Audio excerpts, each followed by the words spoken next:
ஒரு முதல் முறையாக ஜெயிக்கும் பொழுது என்ன தோணுச்சு? ஆக்சுவலி நெறைய பேர் பயமுறுத்துனாங்க. அதாவது டிஎம்கே தவிர்த்தும் ஏடிஎம்கே தான் நம்மளுக்கு ரொம்ப டஃப்பா இருக்கும்.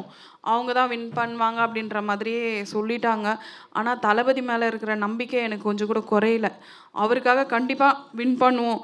அது மட்டும் இல்லாம என் தொகுதி ரொம்ப கஷ்டப்படுற தொகுதி. அங்க ஏதாவது பண்ணியே ஆவணும் நானு. அதுக்கு நான் வின் பண்ணா தான் முடியும். இதுக்கப்புறமும் யாரும் எதுவும் வந்து பண்ண மாட்டாங்க. ஒரே ஒரு வாய்ப்பு கடவுள் நம்ப கையில குடுத்துருக்கிறாரு. அது எப்படியாச்சும் வின் பண்ணி அந்த அந்த அத மட்டும் மைண்ட்ல கொண்டு வந்து தான் நான் நைட்டும் பகலும் நாங்க 10 நாள் பிரச்சாரத்துக்கு டைம் கேட்டோம். ஆனா எங்களுக்கு 6 நாள் தான் குடுத்தாங்க. நாங்க எந்த பெர்மிஷன் கேட்டாலும் அதில ஆஃபா தான் குறைச்சு குடுப்பாங்க. நாங்க ஒரு பிரச்சாரம் இன்னைக்கு போறோம் அப்படின்னு சொன்னா, இல்ல அங்க டிஎம்கே வராங்க.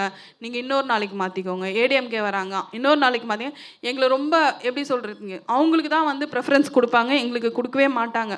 அப்படின்ற பட்சத்தில 6 நாள்ல அந்த 6 வட்டத்தையும் கவர் பண்ணி, நாங்க இந்த அளவுக்கு சக்சஸ் அது மட்டும் இல்லாம மக்களும் எங்க மேல வச்சிருந்த நம்பிக்கை கண்டிப்பா நான் வந்து என் மக்களை கைவிட மாட்டேன். Max Gold, cash for gold. Call 044 4545 4545.